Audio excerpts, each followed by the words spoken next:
26장. 너희 자신을 위해 우상들을 만들지 마라. 조각한 신성이나 돌기둥을 세우지 마라. 조각한 돌을 너희 땅에 놓고 그 앞에 절하며 섬기는 일이 없게 하여라. 나는 하나님, 너희 하나님이다. 너희는 나의 안식일을 지키고 나의 성소를 귀하게 여겨라. 나는 하나님이다.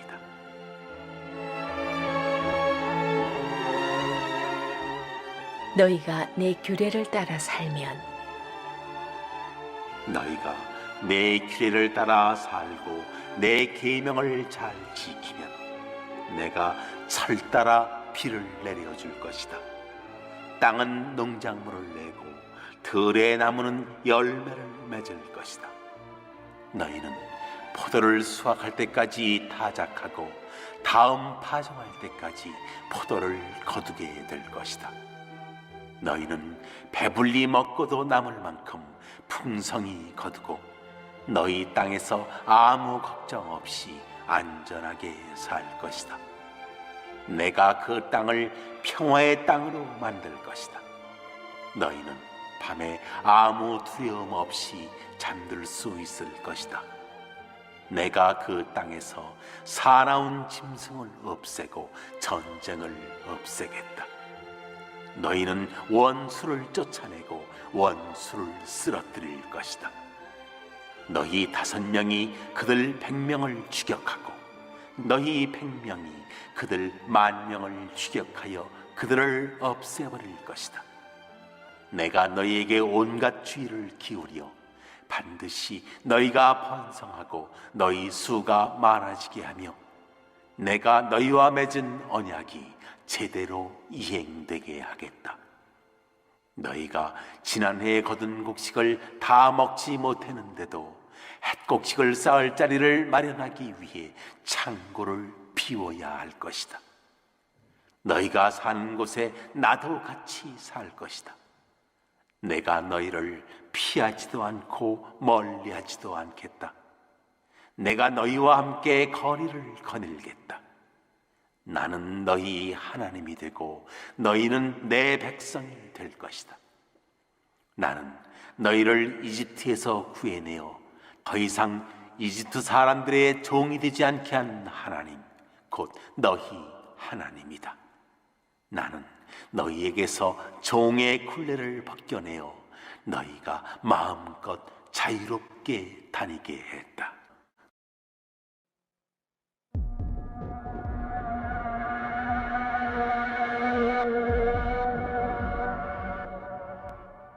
너희가 내 말에 순종하지 않으면 너희가 내 말에 순종하지 않고 내 계명을 지키지 않으면 또 내 규례를 멸시하고 내 법도를 경멸하여 순종하지 않고 내 언약을 내팽개치면 내가 직접 나서서 다음과 같은 재앙을 쏟아붓겠다. 내가 몸을 쇠약하게 하는 병과 열병을 보내고 눈을 어둡게 하여 너희 생명을 조금씩 쇠약하게 하겠다. 너희가 씨를 뿌리지만 너희 원수들이 그 알곡을 먹어버릴 것이다. 너희 원수들이 너희를 넘어뜨리는 동안 나는 그 곁에서 등을 돌리고 서 있을 것이다. 너희를 미워하는 자들이 너희를 다스릴 것이다. 너희를 뒤쫓는 자가 없는데도 너희는 겁을 집어먹고 도망치게 될 것이다. 이렇게 하는데도 너희가 내 말에 주의를 기울이지 않으면 내가 너희 죄로 인해 너희를 7배로 벌하겠다. 내가 너희의 그 드센 교만을 꺾어버리겠다. 너희 머리 위에 하늘을 철판처럼 너희 발 아래의 땅을 무쇠처럼 만들어버리겠다. 너희가 아무리 애써도 아무것도 얻지 못할 것이다. 땅에서 곡식을 얻지 못하고 나무에서 열매를 얻지 못할 것이다. 너희가 나를 거역하고 내 말에 귀를 기울이지 않으면 너희가 지은 죄보다 7배나 더 벌을 내리겠다. 내가 너희에게 들짐승들을 풀어놓겠다. 들짐승들이 너희 자녀들을 물어가고 너희 가축을 죽이고 너희의 수를 크게 줄여서 너희가 사는 곳은 유령 도시처럼 황폐해질 것이다. 이렇게 하는데도 너희가 바뀌지 않고 징계를 받아들이지 않으며 계속해서 내게 맞서면 그때는 내가 너희와 맞설 것이다. 내가 너희 죄로 인해 너희를 7배로 벌하겠다. 내가 너희에게 전쟁을 일으켜 너희가 언약을 파기한 것을 되갚아 주겠다. 너희가 전쟁을 피해 성 안으로 모여들면 내가 너희에게 치명적인 전염병을 보내겠다. 너희가 원수 앞에서 맥없이 무너질 것이다. 내가 너희의 양식을 끊어버리면 10명의 여인이 한 화덕에서 빵을 구워 너희에게 나누어 줄 것이다. 너희는 먹어도 먹은 것 같지 않을 것이다. 아무도 배부르지 못할 것이다. 이렇게까지 하는데도 너희가 바뀌지 않고 여전히 내 말에 귀를 기울이지 않고 나와 맞서면 내가 더는 두고 보지 않고 진노하여 너희와 맞서고 너희 죄로 인해 너희를 7배로 벌할 것이다. 극심한 기근이 찾아와서 너희는 급기야 너희 아들을 삶아 먹고 너희 딸을 구워 먹게 될 것이다. 내가 음란한 종교의 산당을 허물고 거기에 딸린 기물들도 모두 박살내겠다. 너희의 주검과 우상들의 주검을 한자리에 차곡차곡 쌓아 올리겠다. 내가 너희를 몹시 싫어하여 너희 도시를 돌무더기로 만들어버리겠다. 너희 성소를 쓸어버리고 너희가 피어올리는 기쁘게 하는 향기에도 코를 막아버리겠다. 내가 너희 땅을 생명이 없는 황무지로 만들어버리겠다. 그 땅을 접수하러 온 너희 원수들이 그 광경을 보고 충격을 받을 것이다.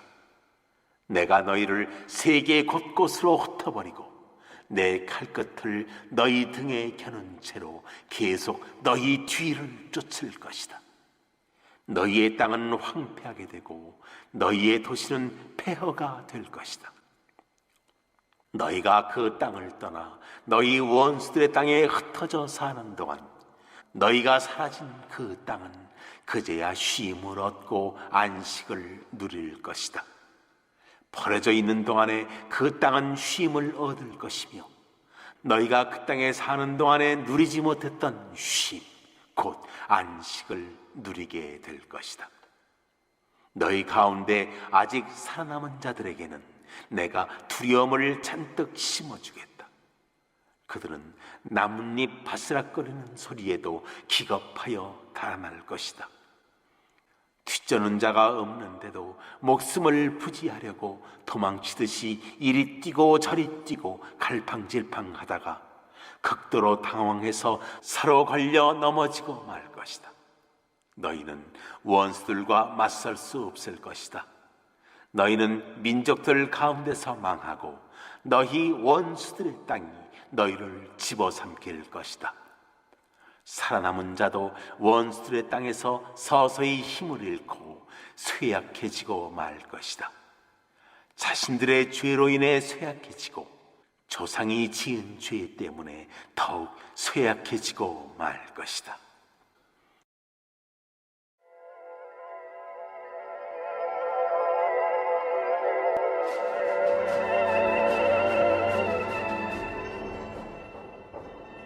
그러나 그들이 자신들의 죄를 고백하면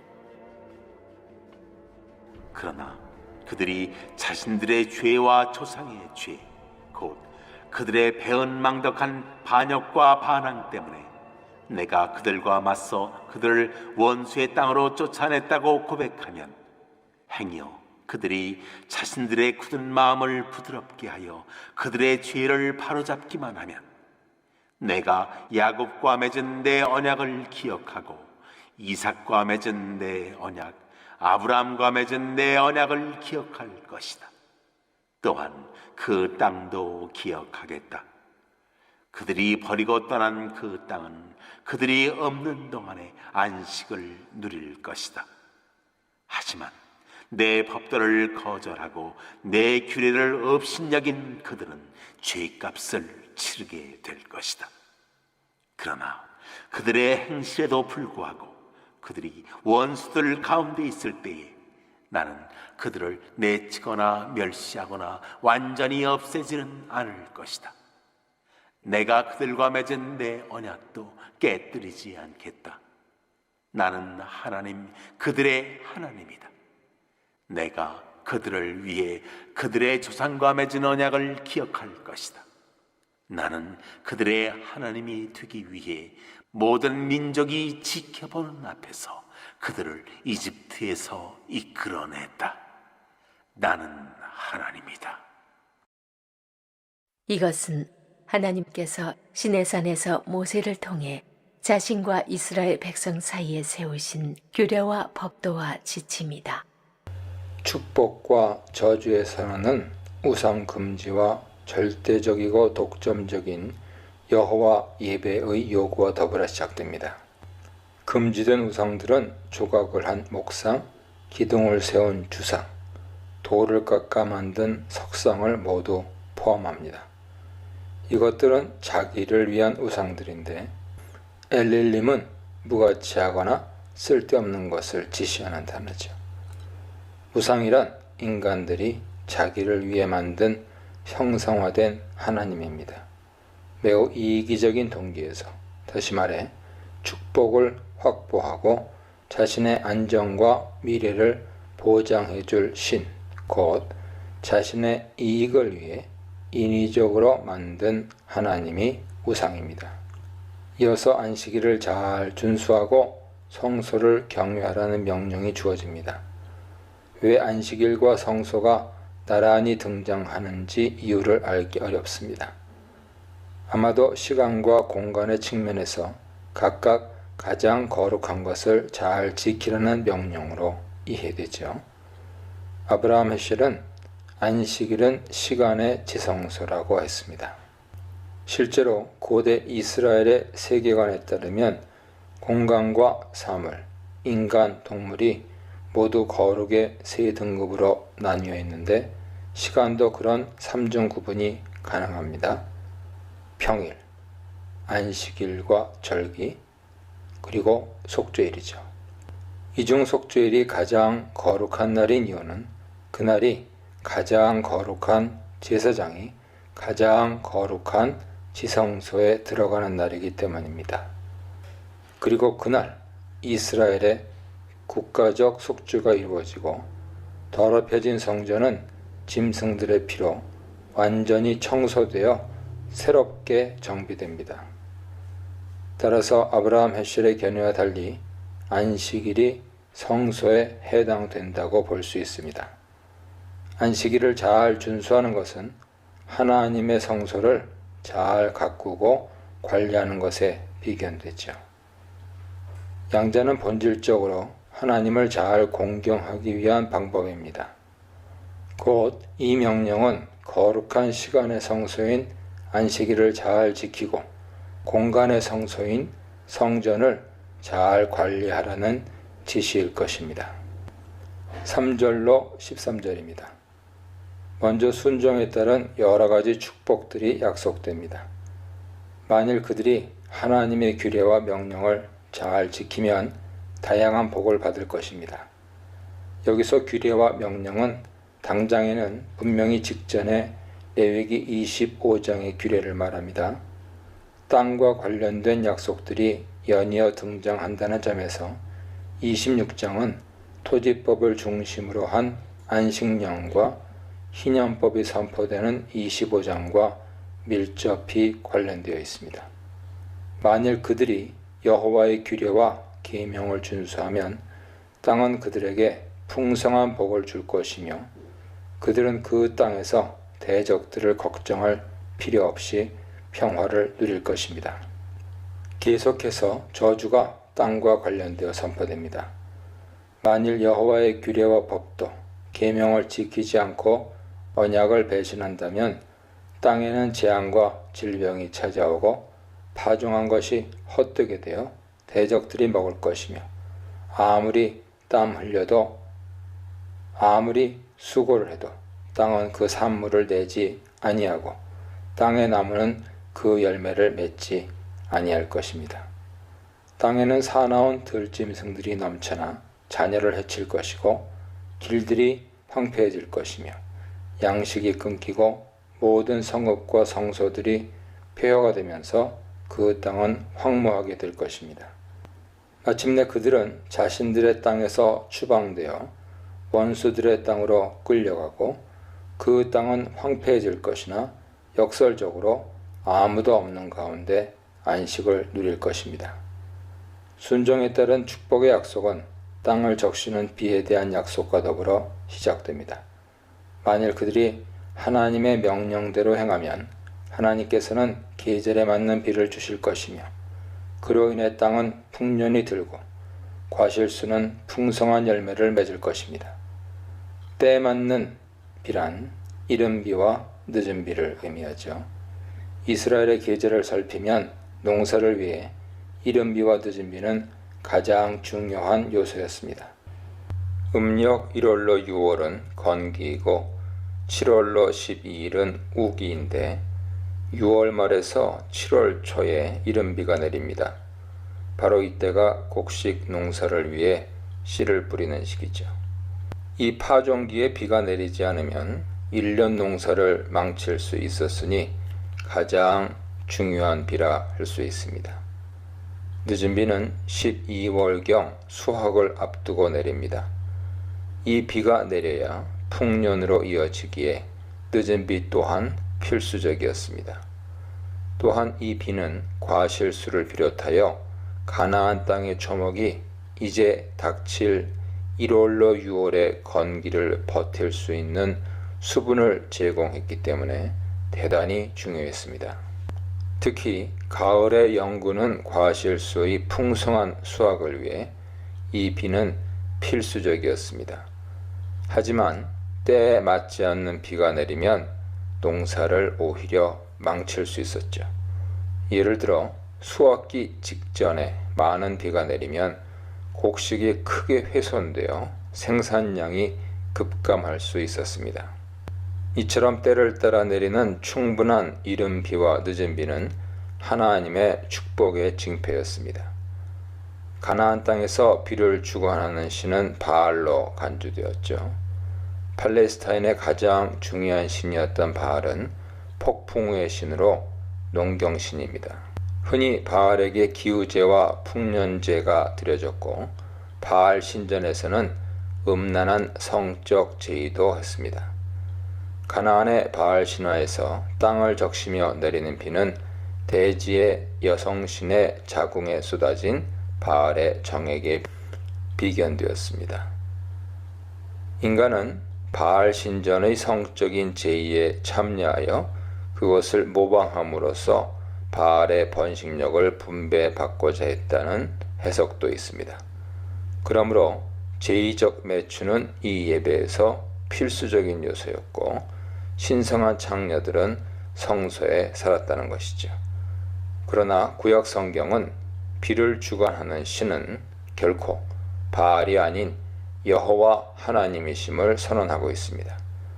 이른 비와 늦은 비를 주시며 농사를 주관하시는 분은 하나님이시지 결코 바알이 아닙니다. 그리고 구약은 대지를 하나님의 상징적인 성적 대상으로 여겨 그분의 존엄을 훼손하는 일을 결코 용납하지 않으며 창세기 1장의 선언대로 대지를 비롯한 만물은 단순히 하나님의 창조물로서 분명하게 창조주와 구분됩니다. 추수한 곡식은 다음 추수 때까지 부족하지 않을 만큼 거두고 포도를 비롯한 과일들도 연중 내내 배불리 먹을 만큼 충분히 수확했습니다.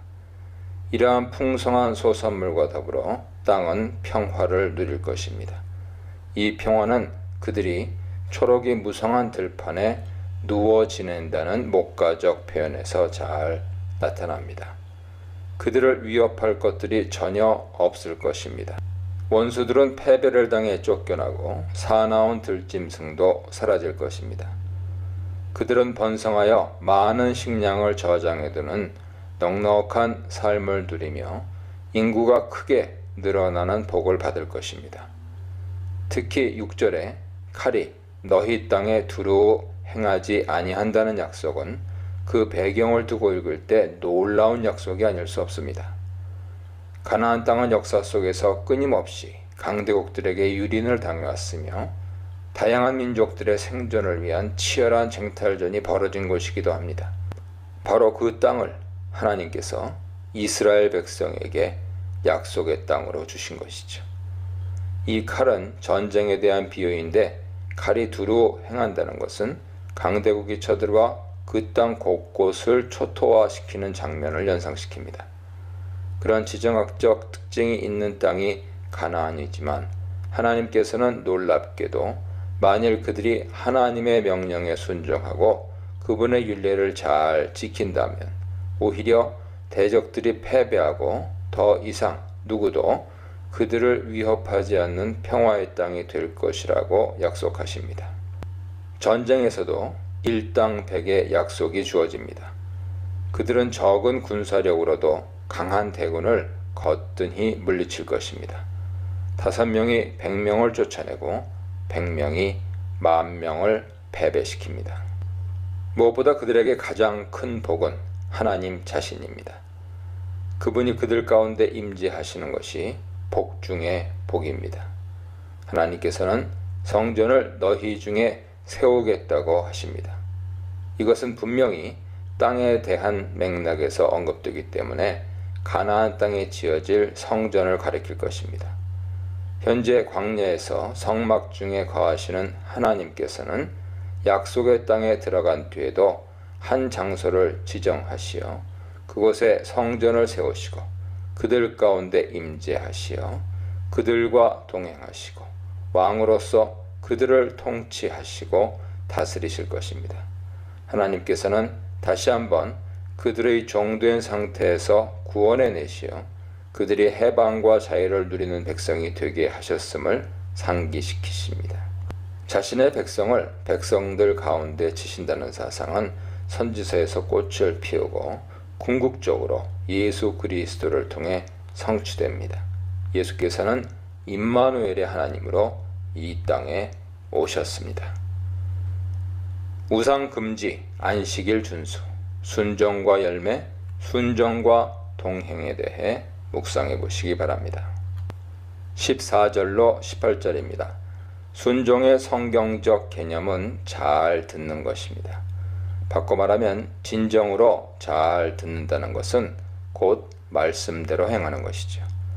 만일 그들이 하나님의 명령과 율례에 순종하지 않는다면 그것은 언약의 위반, 곧 배신입니다. 그들의 율법에 대한 불순종은 단순한 게으름과 직무 위반에 의한 실패가 아니라 하나님의 명령에 대한 무시와 무관심입니다. 또한 그보다 심각하게는 말씀을 매우 싫어하는 반감을 품은 불순종입니다. 그 결과는 참혹하죠.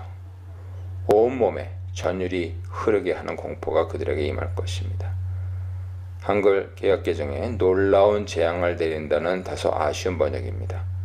공포 자체가 일종의 징벌입니다. 또한 그 땅 가운데 각종 병들이 돌고 그로 인해 시력을 점점 잃으며 신체는 쇠약해질 것입니다. 폐병과 열병은 대표적인 신체적 질병의 사례를 말하며 그것은 결국 시력을 잃고 기운이 약해지는 결과로 이어집니다.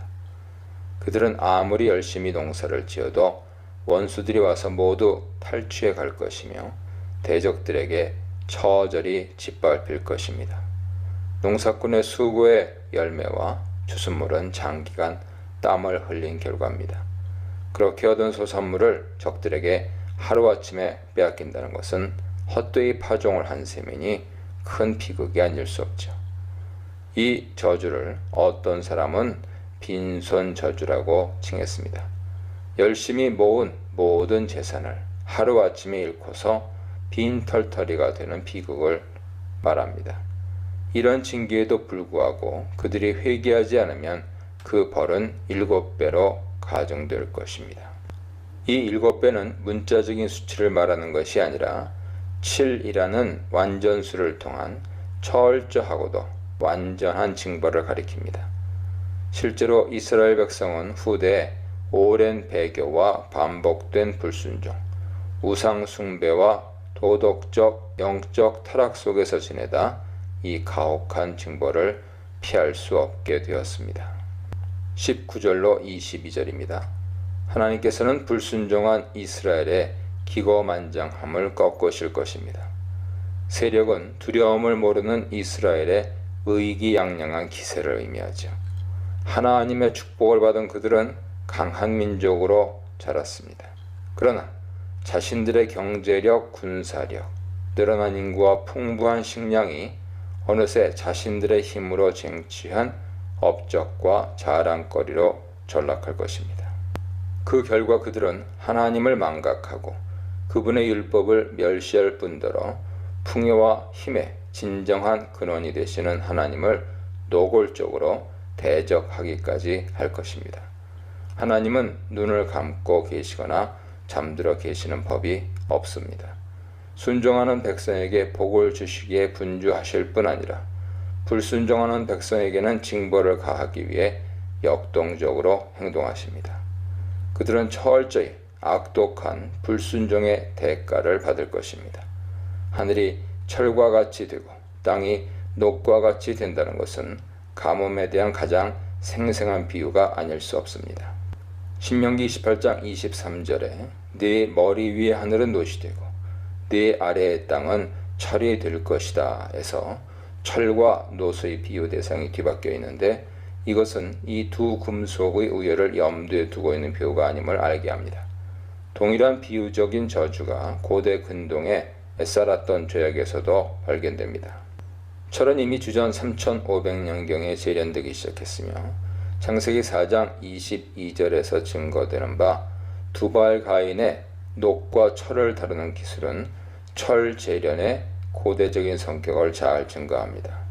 주전 1200년경에 블레셋은 뛰어난 기술로 철제 무기를 만들어 철기에 생소한 이스라엘을 오래도록 괴롭혔는데 이것은 팔레스타인에서는 철 생산과 재련술이 상당히 후대에 본격화되었음을 시사합니다. 녹과 철 모두 부드러운 흙과 달리 아무런 수분이 스며들 수 없는 딱딱하고 강한 물질로서 오랜 내구성을 지닙니다. 따라서 하늘이 철판과 같이 되고 땅이 동판과 같이 된다는 것은 피 한 방울 내리지 않는 극심한 가뭄이 매우 장기적으로 지속될 것이라는 무서운 비유를 할 수 있습니다. 극한의 가뭄으로 인해 논밭은 곡식이 자랄 수 없으며 과실수는 아무런 열매를 맺지 못할 것입니다. 다시 한번 7배 징벌의 경고가 내려집니다. 만일 징계를 받은 후에 회개치 않을 경우, 즉 그들이 계속해서 하나님을 거슬러 역주행을 한다면 그 재앙은 7배의 재앙, 즉 가장 처참하고 완전한 재앙으로 이어질 것입니다. 7배로 표현된 징벌은 성경에서 여러 차례 등장하죠. 시편 29편, 요한계시록 15, 16장 참조하세요. 이어지는 징벌인 들짐승들이 너희 자녀를 움킨다는 말은 들짐승에게 자녀를 잃어 무자식 신세가 된다는 뜻입니다. 기하급수적으로 번식하는 포악한 들짐승은 어린 자녀들뿐 아니라 기르는 가축을 무수히 잡아먹어 그들은 파산에 이를 것이며 인구는 급감할 것입니다. 자녀를 낳지 못하는 무자녀와 자녀를 잃게 만드는 육식동물의 저주 또한 고대 근동의 전형적인 언약 저주 조항의 하나입니다. 길이 황폐해진다는 것은 여행자의 발길이 뚝 끊긴 결과입니다. 가뭄과 경제적 파탄, 침략을 당한 상황으로 인해 또한 온 땅에 번성한 무서운 들짐승으로 인해 사람들은 더 이상 여행을 할 수 없게 됩니다. 결국 도로는 방치되어 풀들로 무성한 채 황폐해질 것입니다. 23절로 26절입니다. 7배의 저주 경고가 이제 세 번째로 하달됩니다. 만일 그들이 이런 일을 당한 뒤에도 그분께 돌아가지 않고 대항을 한다면 징계는 극대화됩니다. 여기서 내게 돌아오지 않는다면의 원래 의미는 나에게 훈련이 되지 않는다면입니다. 다시 말해 그들이 매를 맞고도 제대로 교육적 교정이 되지 않고 계속해서 하나님께 대항하여 질주한다면 그들은 끝장날 것입니다. 연이어 반복된 7배 저주는 언뜻 앞서 이미 7배의 징계를 받았음에도 변치 않는 태도로 인해 거기에 다시 7배의 가중 처벌을 받는다는 의미로 이해할 수 있습니다.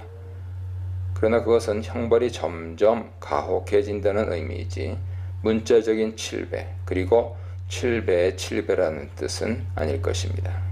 재앙의 종류들이 다시 나열됩니다. 앞서 나온 저주가 반복되기도 하면서 새로운 저주가 등장합니다. 칼을 너희에게 가져온다는 표현은 앞서 말한 대로 강력한 군대가 침략해 올 것이라는 의미죠.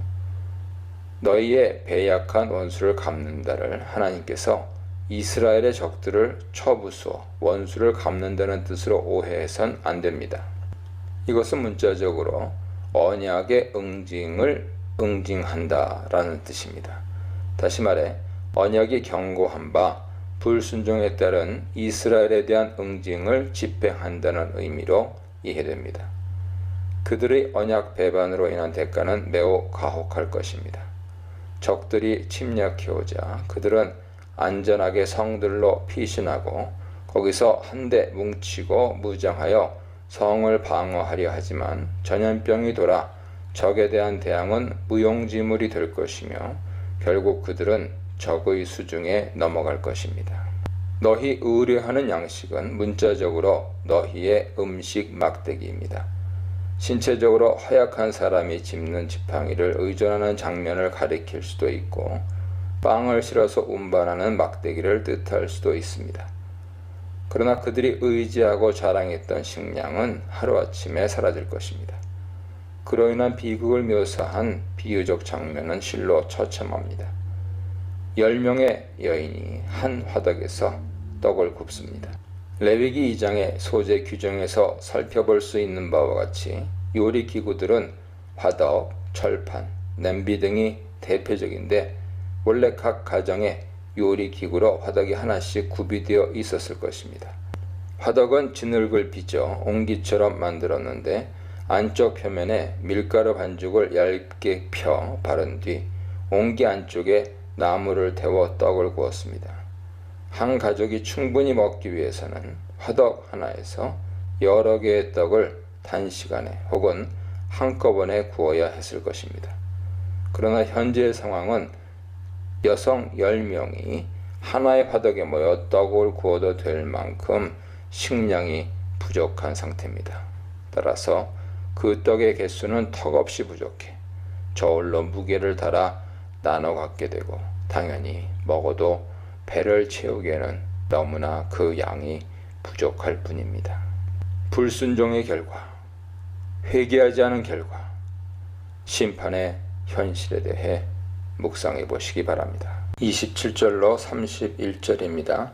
이미 3차례 강조된 7배로 가중되는 저주의 형벌이 한 번 더 반복됩니다.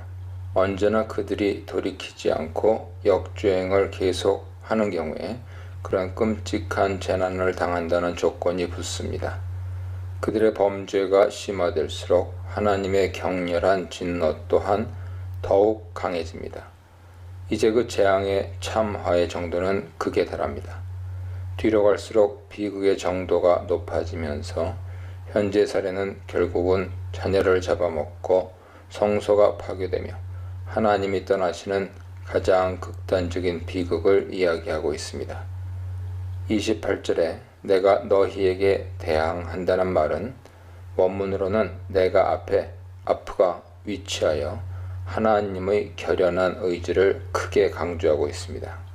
그들은 질병으로 고통당하고 씨앗을 밭에 뿌린 것이 결실을 맺지 못하는 고통을 당했지만 이제 극한 가뭄으로 하늘이 철판처럼 땅이 녹판처럼 되어 파종 자체가 불가능하게 되었습니다. 식량 부족으로 10명의 여인들이 하나의 화덕에서 구운 떡을 저울로 달아 나눠 먹어야 했지만 이제는 이스라엘 백성 사이에서 자녀를 잡아먹는 일까지 발생합니다. 하지만 그보다 더 큰 슬픔, 나아가 가장 큰 비극은 아마 하나님의 떠나심 자체일 것입니다. 이제 하나님께서는 거짓 예배를 거부하고 사악한 제단들을 부수며 심지어 자신이 합법적으로 용인하신 성소들에서의 예배조차 거부하실 것입니다. 하나님의 진노에 대한 표현 자체도 훨씬 강한 단어들이 사용됩니다. 이스라엘의 대항에 단순히 하나님께서 균형을 맞춰 대항하는 것이 아닌 맹렬한 대항으로 그들을 치십니다. 고대 근동 문헌에 의하면 시기는 고대 근동 지역에서 자주 나타나는 적대 국가에 대한 맹렬한 저주의 하나였습니다. 의식주의 궁핍으로 적들은 서로 잡아먹을 뿐 아니라 그들의 피부로 옷을 지어 입는 데는 저주가 등장하고 심지어 자녀를 잡아먹을 것이라는 저주가 퍼부어집니다. 이 예언은 비극적이게도 그들의 역사에서 성취되었습니다. 아람 군대가 침략해 왔을 때 어떤 이스라엘 사람들은 그들의 자녀를 잡아먹을 궁리를 하는 비참한 상황을 맞았습니다. 열왕기 6장 보세요. 이 비참한 저주는 에스겔과 예레미야의 경고에서 다시 등장합니다. 이스라엘의 근본적 죄는 여호와에 대한 배신이죠. 그들의 이탈은 예배의 타락에서 분명하게 드러납니다. 그들은 산당들에서 이방신들을 섬겼고 불법 분향단에서 향을 피워 우상들을 기쁘게 했습니다. 그 사악한 신정과 제단들은 모두 회파될 것이고 징벌로 죽임당한 이스라엘 백성들의 시체들이 그 위에 던져질 것입니다. 하나님께 제사를 바쳤던 제단들도 심판을 면치 못하게 될 것이고 그로 인해 여호와께 대한 제사는 중단될 것입니다. 여기서 왜 하나님의 성소가 하나가 아닌 여럿인지 의문이죠. 광야에서 합법적 성소는 성막 하나뿐이고 가나안 땅에 들어가서도 여호와께서 택하신 곳에 성전을 지어 제사를 드려야 했습니다. 레위기 26장의 땅과 관련된 축복과 저주는 그 땅에 들어가서 작동할 언약 조항이므로 신명기를 따른다면 합법적 성소는 중앙 성소 솔로몬 성전뿐이죠. 이런 난해함으로 인해 고대의 여러 히브리어 사본들과 사마리아 오경과 시리아 역보는 그것을 단수로 번역했습니다. 신명기 저자는 중앙 단일 성소만 인정했으나 레위기 후반부 편집자인 성결학파의 제사장 그룹이 다수의 지방 성소들을 여호와의 제2장소로 인정했던 것이라고 하는 주장도 있습니다. 산당, 바마는 이방신들을 위한 제2장소였으나 그것들이 여호와의 제단으로 사용된다면 또한 그것을 성소, 미크다시로 칭했다는 것이죠.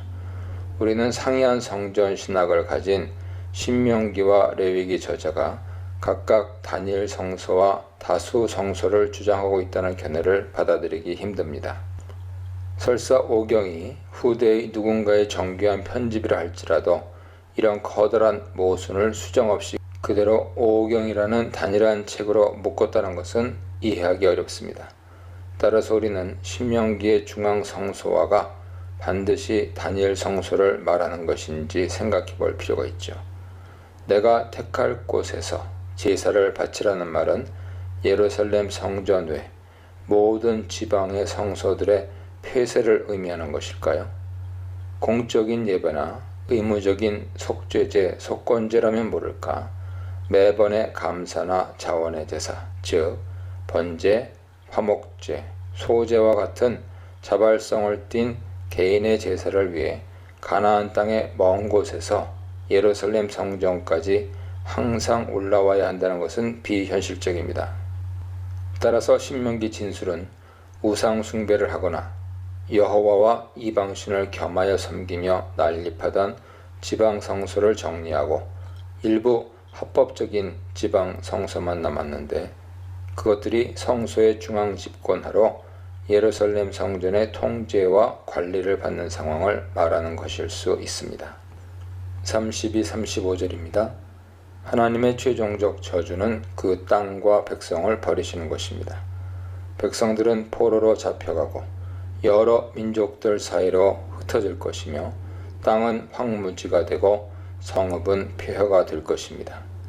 이미 적들이 들어오기 전에 하나님의 징벌로 극심한 가뭄을 겪은 땅은 황무지가 된 상태였습니다. 그로 인해 적들마저 그 땅을 보고 놀랄 것입니다. 놀랄 것이다의 샤멤은 여기서 마음이 부서진다는 뜻으로 사용되고 있습니다. 이것은 바로 앞에 황무하게 하다와 31절에 황량하게 하다에 해당하는 샤멤과 동일한 어근으로 보입니다. 이렇듯 동일한 동사의 의도적인 사용은 흥미로운 문학적 효과를 만들죠. 말하자면 심지어 원수들이 그 땅에 들어와 황무해진 그 땅을 보고 그들의 마음이 황폐해질 정도로 충격을 받습니다.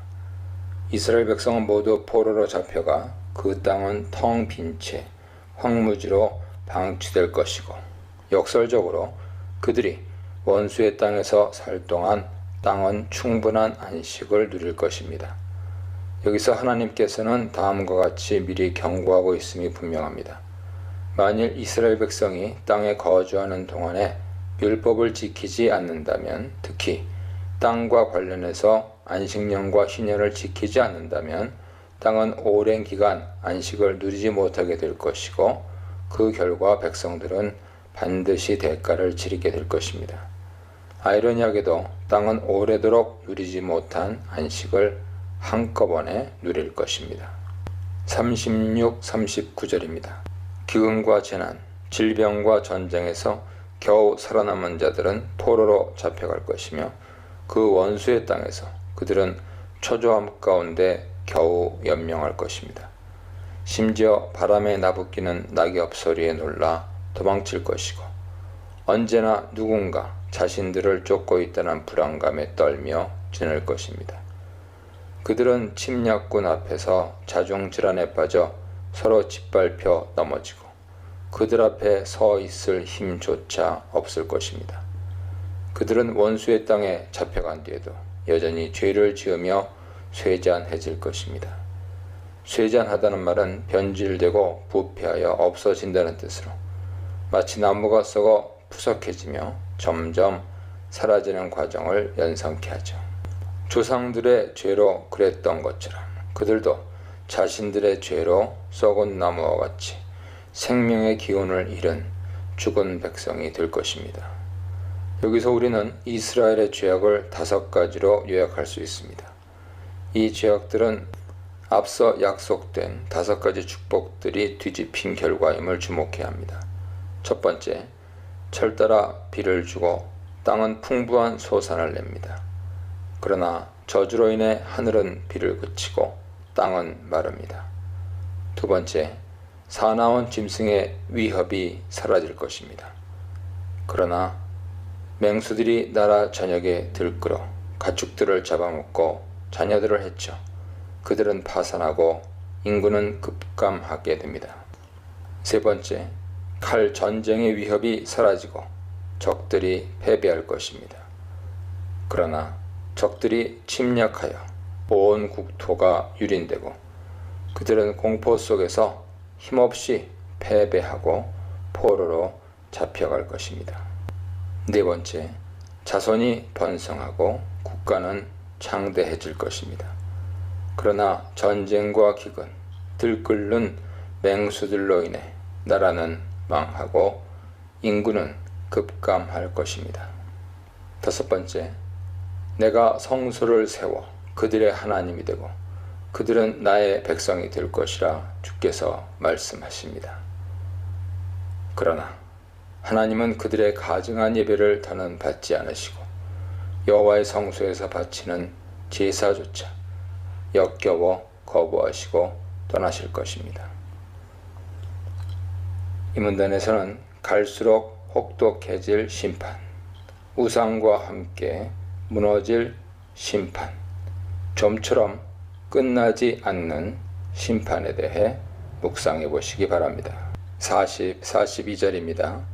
무서운 재앙들로 가득 찬 심판의 경고가 주어진 뒤 현재 단락에서 희망의 메시지로 분위기가 반전됩니다.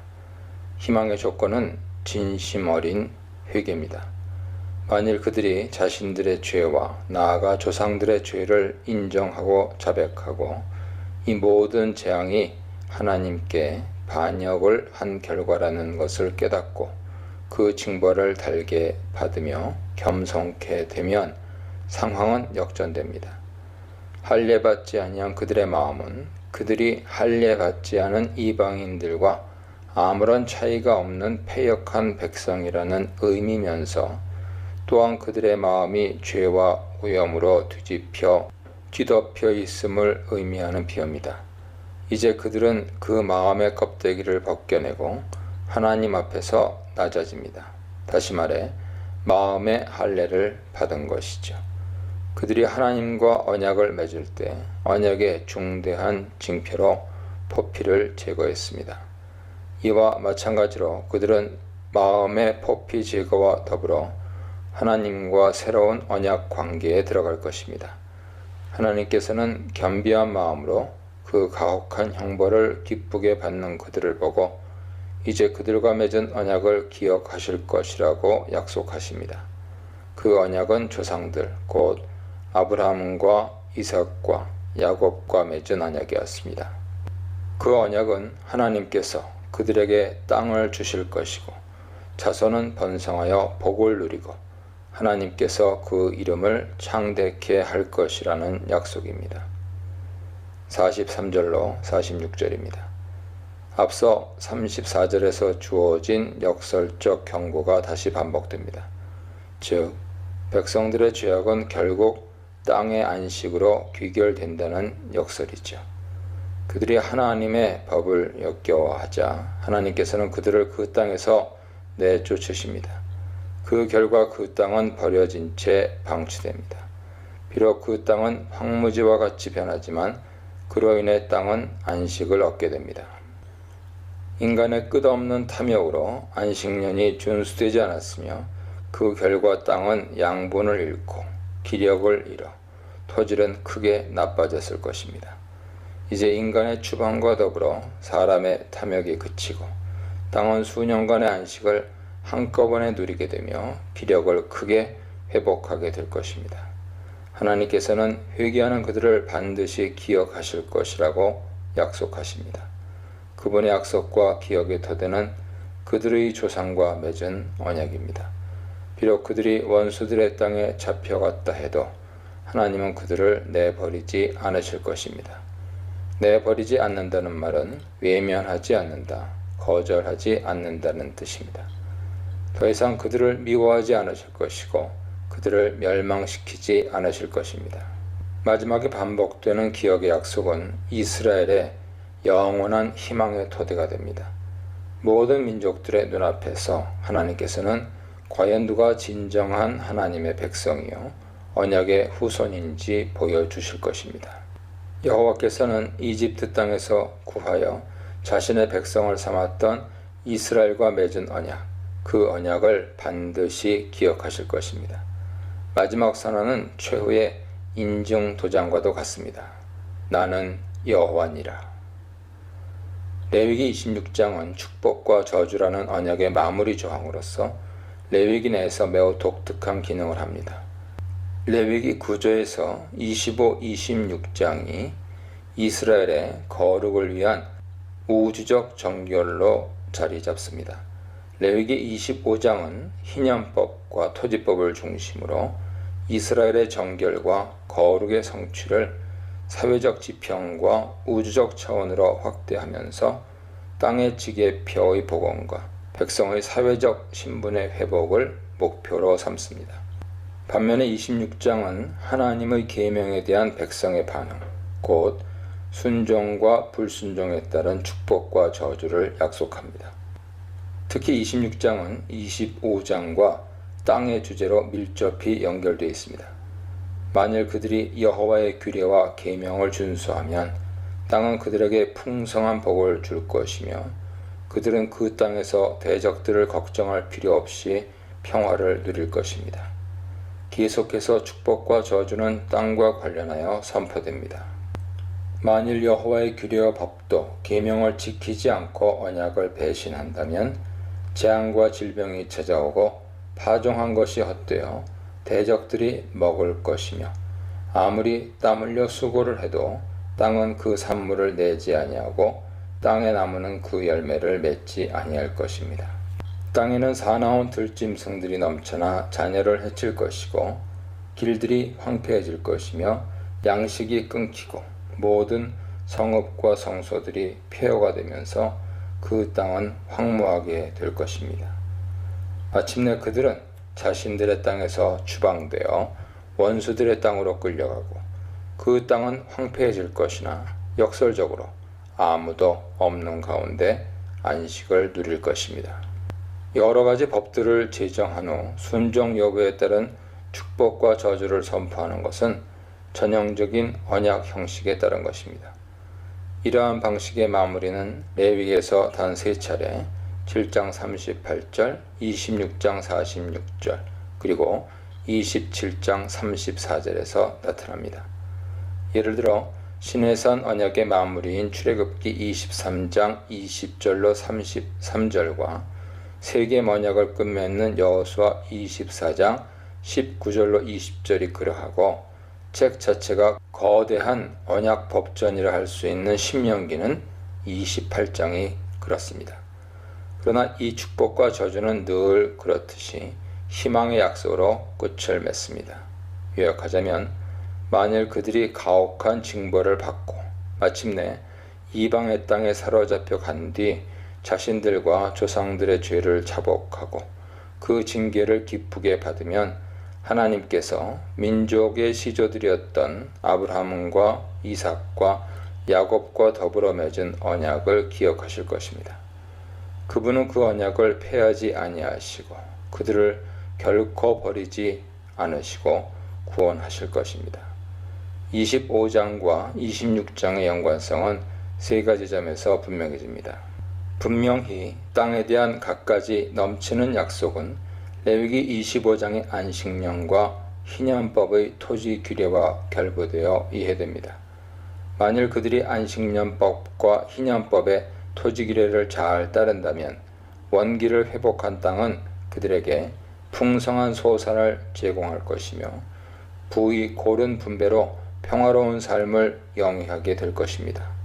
둘째, 25장이 마지막 부분에서 출애굽 모티브로 안식년과 희년법을 마무리하는데 26장 또한 축복과 저주를 출애굽 사건과 결부시키고 있습니다. 셋째, 25장은 레위기에서 한 번도 사용되지 않은 도입 형식문인 여호와께서 시내산에서 모세에게 말씀하여 이르시되로 서원을 시작합니다. 그리고 26장은 그 도입문에 맞춰 역시 시내산이 언급되는 종언으로 끝맺습니다. 이것은 여호와께서 시내산에서 자기와 이스라엘 자손 사이에 모세를 통하여 세우신 규례와 법도와 율법이니라. 동시에 26장은 축복과 저주의 형식을 갖춘 전형적인 언약조항 마무리로서 25장만 아니라 넓게는 레위기 전체 율법조항과 연결되면서 레위기를 끝내고 있습니다. 이어지는 27장은 분명히 느닷없는 서원의 제물에 대한 주제를 다루는 부록이 분명하며 그것은 1장부터 7장과 의도적으로 짝을 이루며 레위기를 마무리하기 위한 것이라 볼 수 있습니다. 다시 말해 26장은 레위기 전체 언약 조항의 마무리로서 만일 이스라엘이 레위기의 모든 법들을 순종하면 복을 누리고 불순종하면 벌을 받는다는 것이죠. 나아가 레위기 26장은 출애굽기 24장의 시내산 언약으로 연결된다고 볼 수 있습니다. 출애굽기 19장에서 민수기 10장 10절은 소위 시내산 단화를 구성합니다. 레위기 20장에서 24장에 십계명과 언약서가 백성에게 전달되고 24장에서 소위 시내산 언약을 체결합니다. 그러나 시내산 언약의 법조항은 십계명과 언약서에 국한된다고 볼 수 없죠. 그것은 그 후 시내산에서 선포된 모든 일련의 법들과 계명들을 아우른다고 보아야 합니다. 그것들은 십계명과 언약서뿐 아니라 성막 제작법과 관리 및 사용법, 레위기의 제반법을 포함합니다. 레위기 26장은 축복과 저주의 선포와 더불어 이 법들과 계명들의 준수를 강력히 요구하고 있습니다. 이런 점에서 레위기 26장은 삼중적 마무리 기능을 완수합니다. 그것은 가장 가깝게는 25장과 엮여 한 단위를 이루며 땅에 초점을 둔 축복과 저주를 선포하고 넓게는 레위기 전체, 나아가 시내산에서 선포된 모든 법들과 계명과 관련하여 축복과 저주를 선포합니다.